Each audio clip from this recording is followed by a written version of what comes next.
estrangulador solto pelas ruas de Bristol assusta a comunidade da Grã-Bretanha. Assassino de joiates ainda não foi capturado pela polícia. A vida na Grã-Bretanha está mais cara. A partir de hoje, sobe o VAT, enquanto o sistema de saúde desperdiça milhões de libras em compra de materiais. O presidente Lula nega a extradição do italiano Battisti. Caos na Austrália. Depois das enchentes, agora o calor castiga a população. Barco vira no rio Thames e 2 ainda estão desaparecidos. Estônia é o mais novo país da zona do euro. Grã-Bretanha com toneladas de lixo acumulado pelas ruas. Protestos na Bolívia depois do anúncio do aumento no preço dos combustíveis.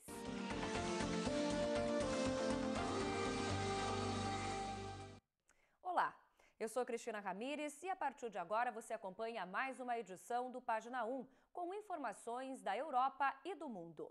Começamos 2011 de cara nova com um programa ainda melhor para você da comunidade de língua portuguesa que nos acompanha pela Europa e através da Record Internacional.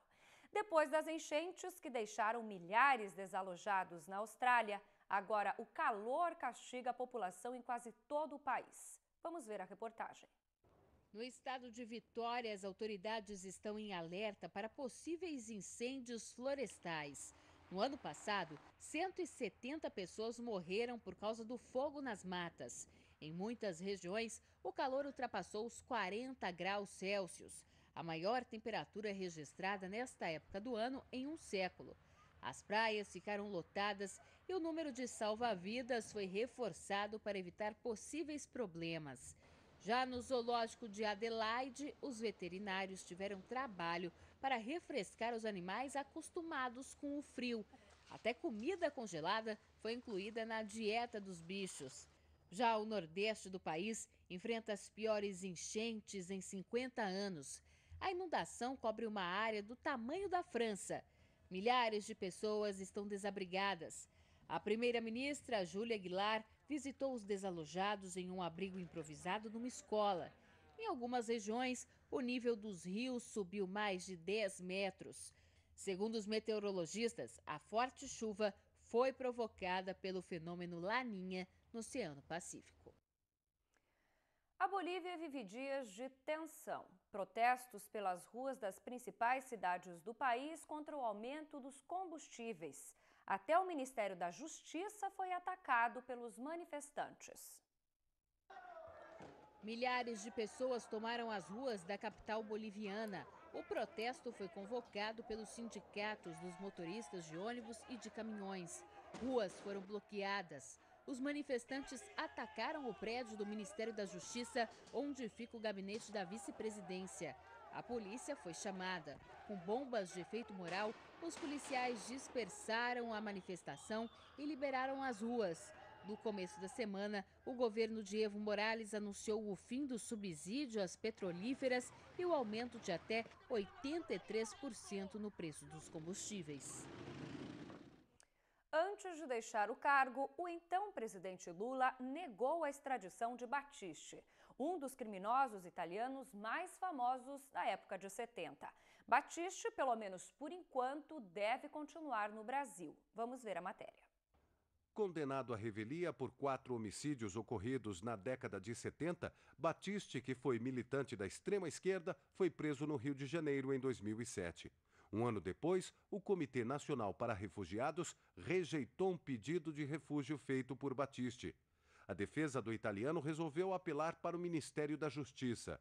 O ministro da Justiça, Tarso Genro, resolveu conceder refúgio político para Battisti e disse que o italiano não teve amplo direito de defesa. Não há exercício da ampla defesa, como exige a Constituição e a lei brasileira, no caso do senhor Battisti. A Itália condenou a decisão e chamou o embaixador de volta a Roma para consulta. O caso foi parar no Supremo Tribunal Federal. O relator do caso, o ministro César Peluso, deu parecer favorável à extradição. Eu não consigo enxergar nenhuma ligação desses dois crimes com motivação de caráter político. Foram 3 dias de julgamento em novembro de 2009 no STF. E com votação apertada, 5 votos contra 4, os ministros entenderam que não havia impedimento para a extradição. que os crimes imputados a Battisti não tiveram conotação política e não prescreveram.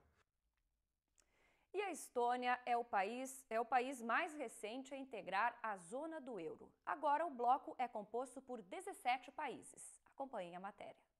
Na capital do país, Tallinn, os preços já foram ajustados para a nova moeda. As placas das lojas contêm os valores em euro e na coroa estoniana. A população está um pouco preocupada com a novidade, principalmente pela crise econômica vivenciada em países da zona do euro, como Grécia, Portugal e Espanha. Para o governo, o euro facilitará a relação comercial com o resto da Europa. Depois de registrar queda no PIB no ano passado, a economia da Estônia deve fechar perto da estabilidade em 2010. Já para o próximo, a expectativa é de crescimento de quase 4%. A Estônia, antiga república da União Soviética, ingressou na União Europeia em maio de 2004. E a famosa apresentadora de TV dos Estados Unidos, Oprah Winfrey, tem canal próprio de televisão. Vamos ver? Oprah não considera um risco deixar um programa campeão de audiência na TV aberta e acha importante abrir um espaço maior para defender as causas em que acredita. Oprah conta que foram 3 anos de planejamento e a programação vai ser exibida no Discovery Health, canal pago dos Estados Unidos. Aqui no Brasil, ainda não há previsão de transmissão. O canal vai transmitir temas variados como estilo de vida, orientação às mulheres. E depois de 25 anos no ar, transmitindo para 140 países, a apresentadora vai deixar de apresentar o popular The Oprah Winfrey Show. Aos 56 anos, ela é uma das maiores celebridades envolvidas em trabalhos filantrópicos no mundo inteiro. Recentemente, fundou uma escola só para meninas na África do Sul. E nós vamos acompanhar agora os destaques das primeiras páginas dos jornais que estão circulando na Grã-Bretanha. Vamos começar com a primeira página do jornal The Times, que destaca o NHS, o Sistema Público de Saúde da Grã-Bretanha.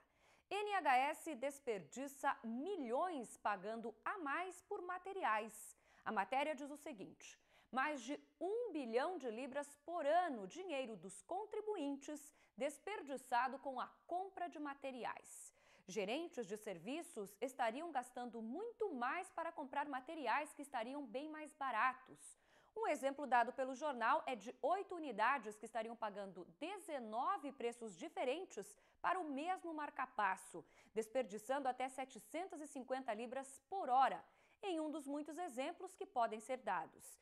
E alguns desses gestores, de acordo com o jornal, estão sentados separados por apenas algumas mesas. E com a crise enfrentada pelo governo, a saúde hoje precisa cortar gastos na ordem de 200 milhões de pounds.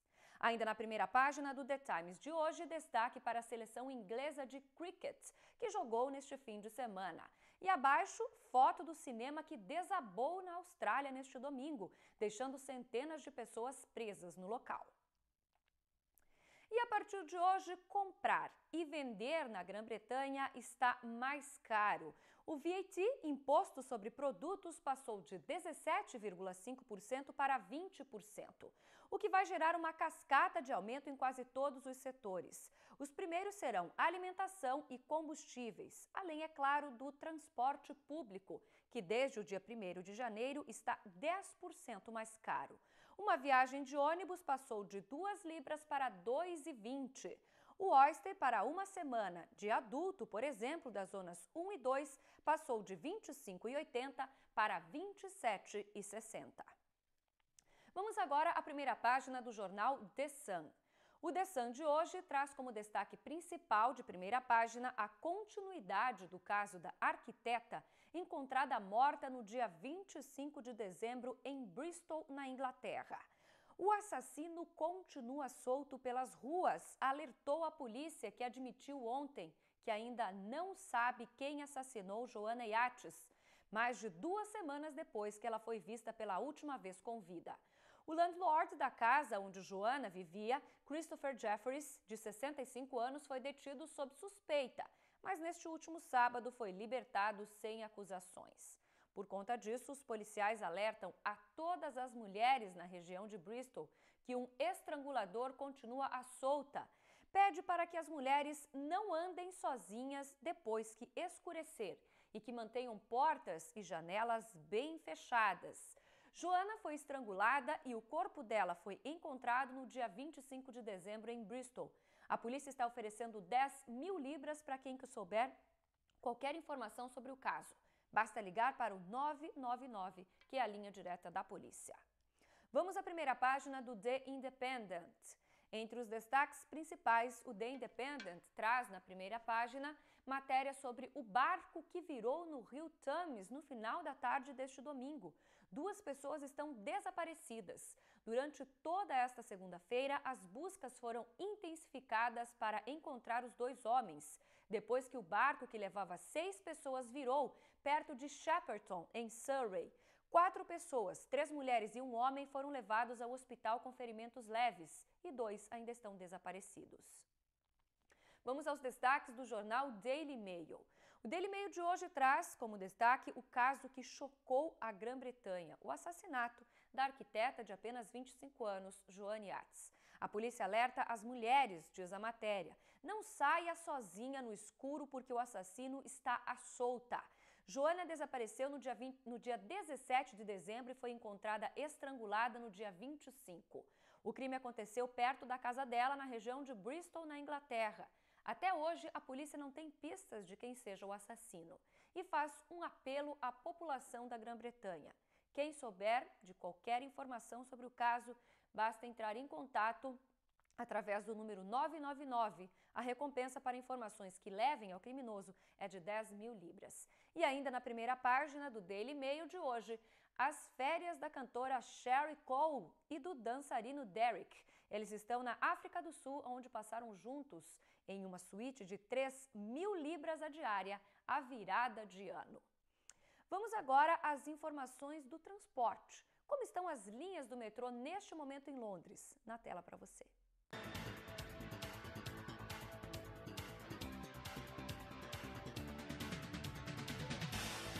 Neste momento, todas as linhas do metrô em Londres estão abertas e funcionando normalmente, mas esta situação pode mudar a qualquer momento.